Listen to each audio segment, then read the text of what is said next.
Deux Rois, chapitre 5. Naaman, chef de l'armée du roi de Syrie, jouissait de la faveur de son maître et d'une grande considération, car c'était par lui que l'Éternel avait délivré les Syriens. Mais cet homme fort et vaillant était lépreux. Or les Syriens étaient sortis par troupes, et ils avaient emmené captive une petite fille du pays d'Israël, qui était au service de la femme de Naaman. Et elle dit à sa maîtresse, « Oh, si mon Seigneur était auprès du prophète qui est à Samarie, le prophète le guérirait de sa lèpre. » Naaman alla dire à son maître, « La jeune fille du pays d'Israël a parlé de telle et telle manière. » Et le roi de Syrie dit, « Va, rends-toi à Samarie, et j'enverrai une lettre au roi d'Israël. » Il partit, prenant avec lui 10 talents d'argent, 6 000 sicles d'or et 10 vêtements de rechange. Il porta au roi d'Israël la lettre, où il était dit, « Maintenant, quand cette lettre te sera parvenue, tu sauras que je t'envoie Naaman, mon serviteur, afin que tu le guérisses de sa lèpre. » Après avoir lu la lettre, le roi d'Israël déchira ses vêtements, et dit, « Suis-je un Dieu, pour faire mourir et pour faire vivre, qu'il s'adresse à moi afin que je guérisse un homme de sa lèpre? Sachez donc et comprenez qu'il cherche une occasion de dispute avec moi. » Lorsqu'Élisée, homme de Dieu, apprit que le roi d'Israël avait déchiré ses vêtements, il envoya dire au roi, « Pourquoi as-tu déchiré tes vêtements? Laisse-le venir à moi, et il saura qu'il y a un prophète en Israël. » Naaman vint avec ses chevaux et son char, et il s'arrêta à la porte de la maison d'Élisée. Élisée lui fit dire par un messager, « Va, et lave-toi 7 fois dans le Jourdain.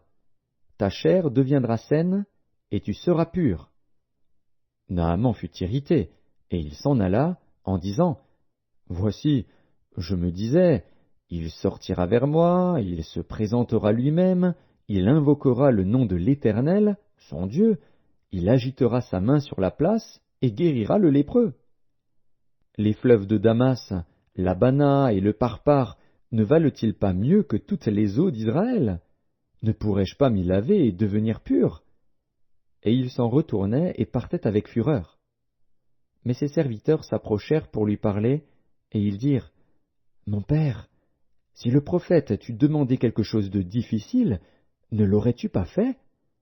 Combien plus dois-tu faire ce qu'il t'a dit?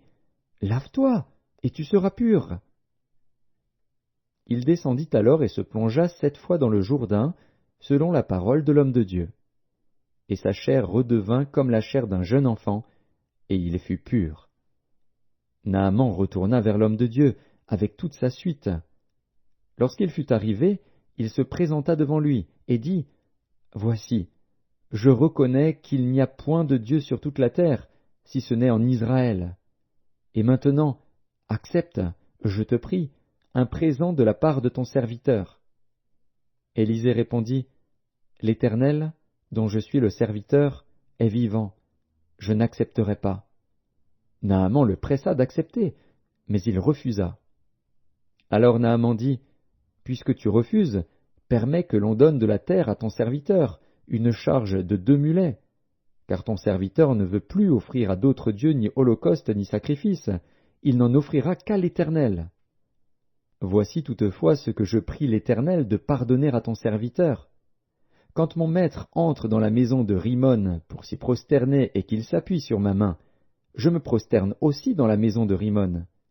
Veuille l'Éternel pardonner à ton serviteur lorsque je me prosternerai dans la maison de Rimon. » Élisée lui dit, « Va en paix. » Lorsque Naaman eut quitté Élisée et qu'il fut à une certaine distance, Géasi, serviteur d'Élisée, homme de Dieu, se dit en lui-même, « Voici, mon maître a ménagé Naaman, ce Syrien, en n'acceptant pas de sa main ce qu'il avait apporté. L'Éternel est vivant, je vais courir après lui, et j'en obtiendrai quelque chose. » Et Géasi courut après Naaman. Naaman, le voyant courir après lui, descendit de son char pour aller à sa rencontre, et dit, « Tout va-t-il bien? » Il répondit, « Tout va bien.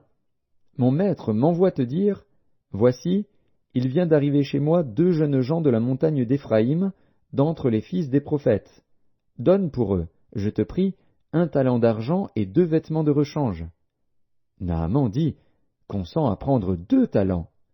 Il le pressa, et il serra 2 talents d'argent dans 2 sacs, donna 2 habits de rechange, et les fit porter devant Géasi par 2 de ses serviteurs.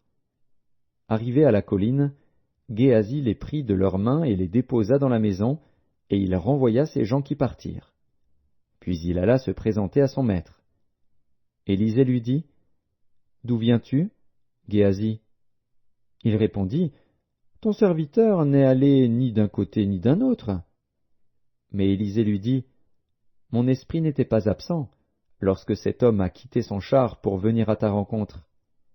Est-ce le temps de prendre de l'argent et de prendre des vêtements, puis des oliviers, des vignes, des brebis, des bœufs, des serviteurs et des servantes?